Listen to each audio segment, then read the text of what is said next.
ingat lagi, dululah masa saya kecil, masa ngapal Quran dulu, adalah keluarga yang bagi tahu kita ni bukan baik manalah tuan-tuan.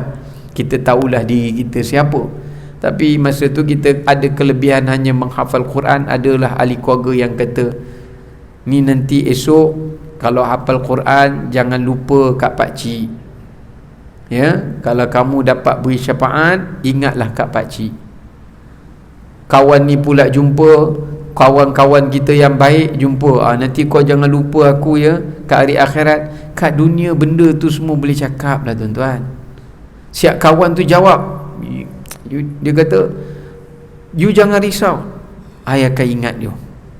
Yang tu lagi poyo, cakap confident habis, saya akan ingat awak. La ilaha illallah. Sedangkan mula-mula masa tu saya pun tak tahu, kita pun cakap insya-Allah doakan, kita ingat.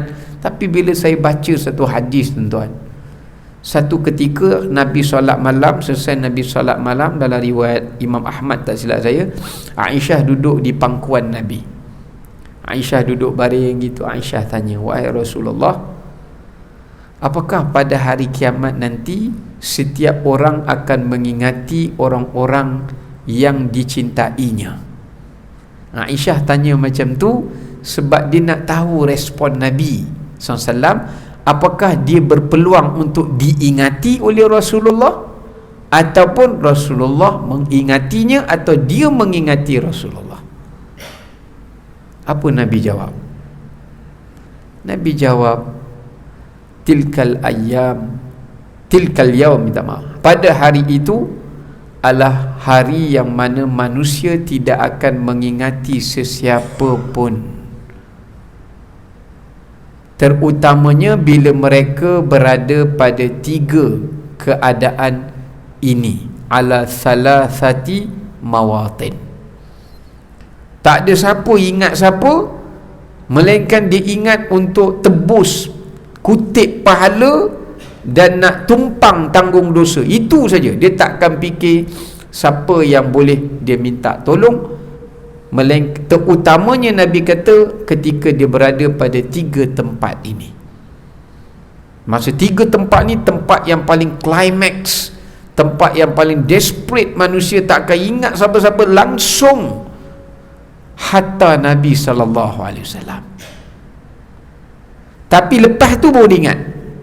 Bila dia tak boleh selamat, dia tak boleh survive, baru dia ingat Nabi-Nabi yang boleh bagi syafaat kat dia.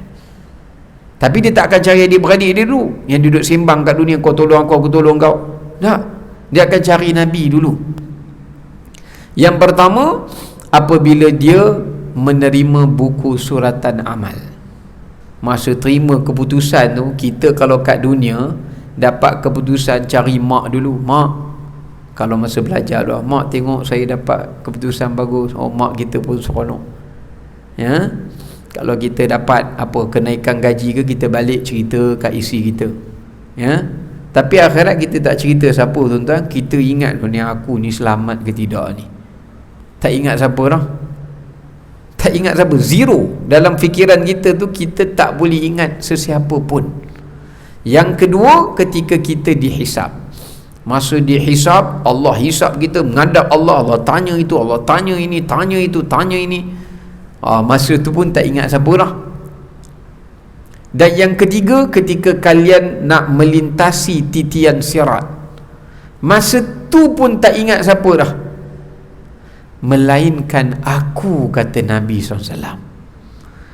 Yang akan ingat kalian aku sahaja pada tiga tempat tu, tapi kalian pun takkan mengingatiku, sehinggalah aku datang dan kalian meminta syafaat kepada aku. Bayangkan Aisyah bila dengar tu, dia menangis tuan-tuan. Pasal apa dia menangis? Dia ingat Rasulullah boleh ingat dia ingat dia boleh ingat Rasulullah dalam keadaan-keadaan seperti itu, tapi Nabi bagi tahu kat dia, kamu pun belum tentu ingat aku, wahai Aisyah. Kerana kesulitan. Kadang-kadang kita mungkin selamat, result kita okey, tapi kita tengok orang lain yang begitu teruk keadaannya, mungkin itu juga boleh melalaikan kita. Itu juga boleh lah. Contohlah nak bagi faham, tuan-tuan duduk dalam satu kejadian bencana alam, tuan-tuan selamat, helikopter datang ambil naik, tapi dalam keadaan kita selamat tu kita tengok orang di bawah kena itu, hancur ini, kita pun tak ada ingat apa benda lah, kerana keadaan itu mengalihkan perhatian dan ingatan kita. Masa dah kena terima buku dan tengok buku tu dapat keputusan yang tak baik, masa itulah manusia akan teringat Nabi mana yang boleh aku minta tolong. Dia bukan ingat anak dia lagi. Sampai kalau dia tak dapat syafaat, Allah perintahkan anak dia, baru anak dia boleh datang mencarinya untuk memberi syafaat. Sebab Allah kata apa dalam surah dalam ayat kursi, man dzalladzi yashfa'u 'indahu illa biiznih. Maknanya orang yang nak bagi syafaat ni pun tuan-tuan, dia kena izin Tuhan dulu. Mungkin dia boleh request, ya Allah saya nak selamatkan ibu saya tak ingat saya ni, saya boleh tolong dia. No, Allah kata nanti biar dia rasa dulu. Tak boleh lah, duduk diam lah. Mungkin kita ingat dia, tapi dia tak ingat kita. Sampai Allah Ta'ala kata, baik sekarang aku izinkan, barulah kita pergi mana ibu kita. Ibu kata, la ilallah, baru teringat anakku 10 orang rupanya. Duk bersalin kat dunia dulu, ingat, mai akhirat lupa anak berapa orang. Rupanya anak dia datang, pakat-pakat lah, ni contoh lah, pakat-pakat datang nak bagi syafaat pada ibu dia, baru teringat ada anak rupanya yang boleh memberikan syafaat. Inilah yang Allah sebut dalam Quran, yauma yafirrul mar'u min akhihi wa ummihi wa abi wa sahibatihi wa bani likulli imri'in minhum yawma idzin sya'nun yughni. Itulah yang dimaksudkan ayat masing-masing dia takkan ingat siapa-siapa, yang ingat kita hanya Rasulullah sallallahu alaihi wasallam. Sebab tu kita ni pun kena selalulah ingat kat Rasulullah, supaya balik ke akhirat esok Nabi pun ingat kita lah tuan-tuan, ya. Baik. Sebab tu lepas daripada saya tahu benda tu, kalau orang jumpa saya, ustaz nanti ingat saya kata doalah saya ingat. Belum tentu saya ingat. Saya ingat diri saya sendiri pun belum tentu lepas lagi. Awak nak suruh saya ingat awak, macam mana saya nak ingat diri pun belum tentu lepas, kan? Kita bolehlah cakap, tapi benda tu tak boleh dijanjikan, ya? Baik. Kemudian tuan-tuan dirahmati Allah, bahkan saya baca satu hadis tuan-tuan, ya, para nabi pun tak fikir keluarganya melainkan dirinya. Nabi Musa alaihi salam fikir Allah akan tanya tentang dirinya. Nabi Ibrahim pun sama, Allah tanya tentang bapanya. Memang Nabi ini confirm dijamin syurga, tapi Allah juga akan tanya, bukan tanya untuk apa, Allah akan tanya untuk menunjukkan apakah mereka telah sampaikan tanggungjawab mereka. Tapi itu tak dinamakan hisab. Tuan-tuan baca dalam surah Al-A'raf, Allah kata apa? فَلَنَسْأَلَنَّ الَّذِينَ أُرْسِلَ إِلَيْهِمْ وَلَنَسْأَلَنَّ الْمُرْسَلِينَ. Allah kata kami akan tanya kaum-kaum yang telah kami utuskan Rasul pada mereka, ada tak Rasul sampai kat mereka? Itu.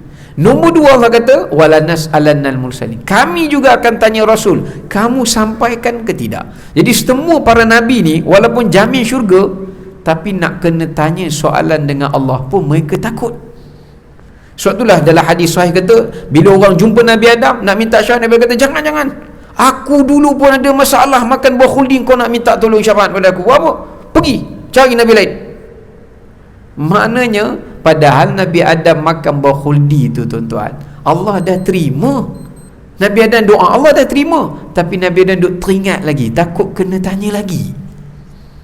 Nabi Musa, aku pernah tampar orang, jangan minta syafaat aku, tanya orang lain. Ni aku duk fikir ni, Allah tanya tak kena tampar ni sampai mati ni.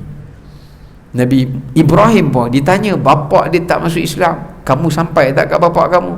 Nabi Lut pun dia tanya. Jadi semua Nabi ni pun fikir tentang diri mereka.